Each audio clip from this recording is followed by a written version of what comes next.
Você já percebeu que nesses tempos atuais, cada vez menos as pessoas estão amando o que fazem?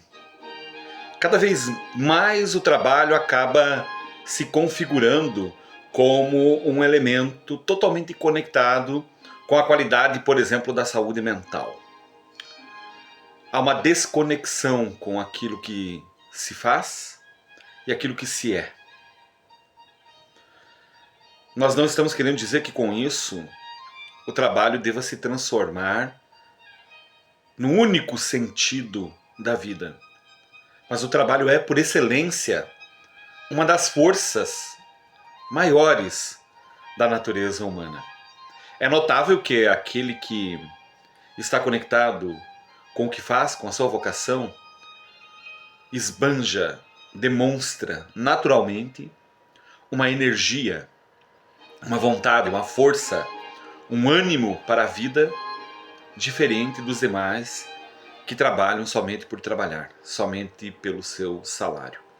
Óbvio que essa busca, esse encontro pela vocação, essa conexão com o chamado, não é algo assim tão fácil de encontrar. Requer muitas vezes introspecção, muito autoconhecimento, autopercepção daquilo que gostamos, daquilo que não gostamos. Mas o fato é que vocação, trabalho, tem a ver com sentido. Tem a ver sim com saúde mental. E quando nós começamos a pensar o trabalho, por exemplo, como expressão da alma, fica muito nítido que não é só sobre ganhar dinheiro. Trabalhar, quando é verdadeiro, é servir a algo maior. Esse é o sentido. Servir a algo maior. É como se você colocasse a alma em movimento no mundo visível. Aquilo que move a sua paixão transforma-se em algo concreto.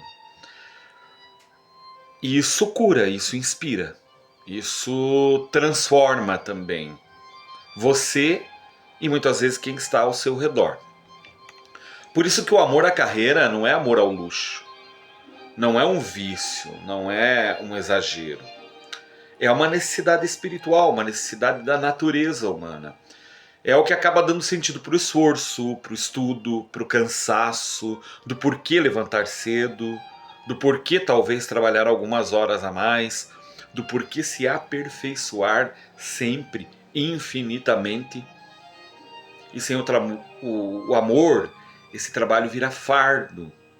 E quando há o amor, há o eros, o trabalho começa a virar caminho.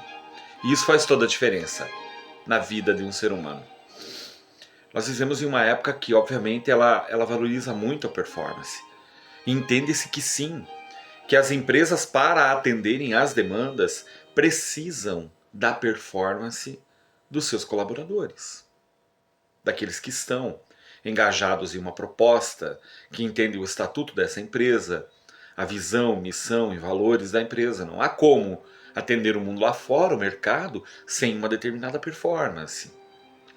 Mas ficar só na exigência da performance, enquanto trabalho, enquanto colaborador, gerente ou mesmo proprietário de uma empresa ou um trabalho autônomo, não basta para fazer com que a alma vibre, com que o trabalho ganhe sentido, por exemplo. Quando esse por que eu estou fazendo isso, por que eu estou trabalhando, não encontra resposta e começa a se perder, é notável que a mente vá adoecendo, que o corpo vá pesando, que o coração vai esfriando. Porque nós estamos, afinal de contas, a maioria das horas no nosso trabalho. E sem essa conexão, sem esse leme, sem essa bússola, fica difícil. Sem o eros, sem a alma, o trabalho é oco.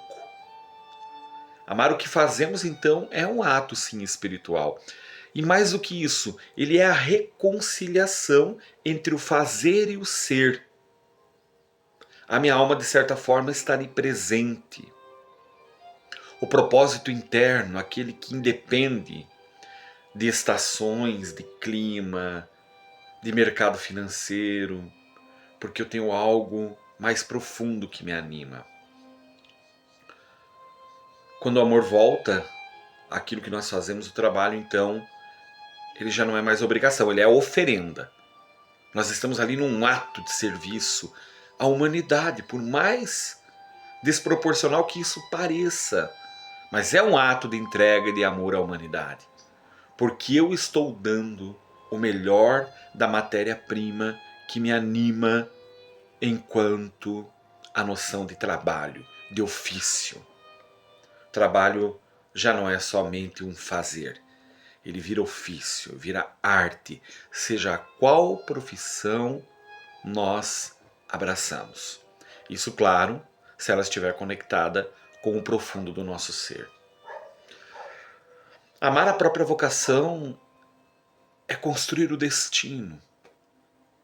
É estar sempre renovando os pilares do nosso ânimo, da nossa vontade, da nossa garra para superar obstáculos, para harmonizar nossa família, por exemplo, e para contribuir com o mundo aonde vivemos. E eu repito, nada disso tem a ver com workaholic, com uma coisa performática somente que está acontecendo por acontecer. Quando isso acontece, a vida vai ganhando direção, o dia ganha sentido. O trabalho ele transforma e cura sem dúvida nenhuma. E claro, tem um perigo nisso. Quando, por exemplo, eu me jogo numa profissão para adquirir determinados bens materiais, como por exemplo, um determinado carro, um automóvel, uma determinada moradia, um apartamento, por exemplo, na praia, e não tem nada de errado nisso, nada é legítimo. Mas quando eu me jogo numa profissão somente para ter esses bens, e se por acaso isso nasceu de uma observação que eu fiz na vitrine da rede social, ou por exemplo, observando alguém próximo, e eu desejo aqueles bens, aquela forma de vida, aquele estilo de vida, e eu me jogo numa profissão igual a daquela pessoa que conquistou esses bens, somente para conquistá-los, tem tudo para essa profissão dar errado e eu ser medíocre, eu não obter sucesso.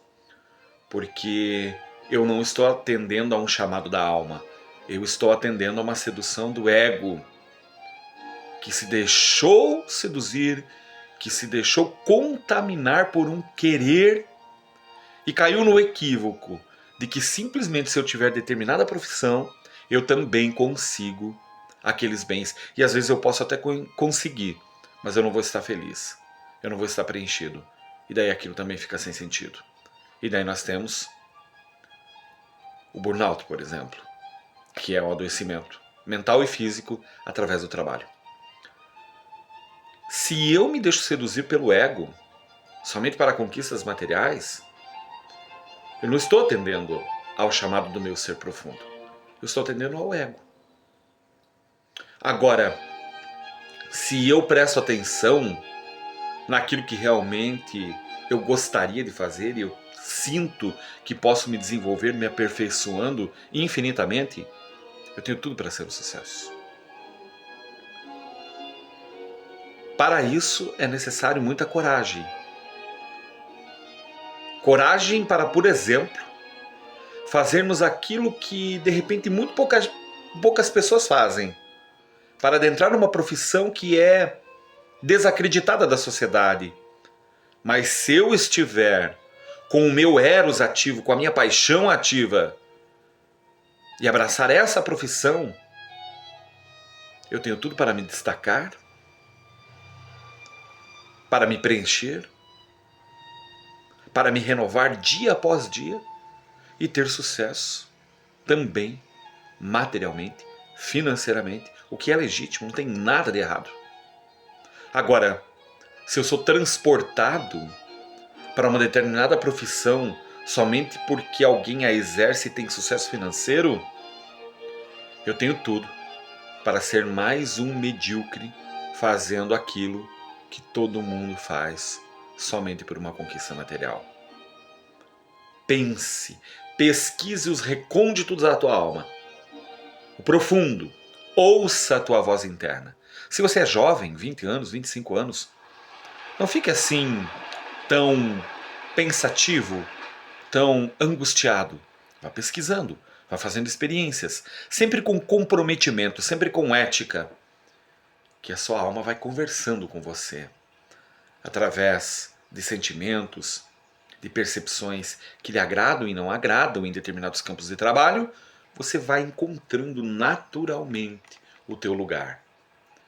E quando você encontrar isso, não dê mais um passo atrás, como possivelmente disse Nietzsche, porque o mundo, as pessoas, podem tentar dissuadi-lo, dizendo que aquilo não faz sentido, que você vai morrer de fome, que não vai ter campo de trabalho. Mas se a alma estiver por trás, se o chamado estiver reverberando, e se você estiver dando concretude àquilo que vibra na tua alma, pouco importa o slogan da profissão. Você será um sucesso. Pense nisso, tente deixar o seu domingo leve, aproveite os minutos da vida e pense na capacidade da sua vocação ser um ato de oferenda, tanto para si mesmo, tanto para si mesma, como para o mundo, para a humanidade. Bom domingo para você.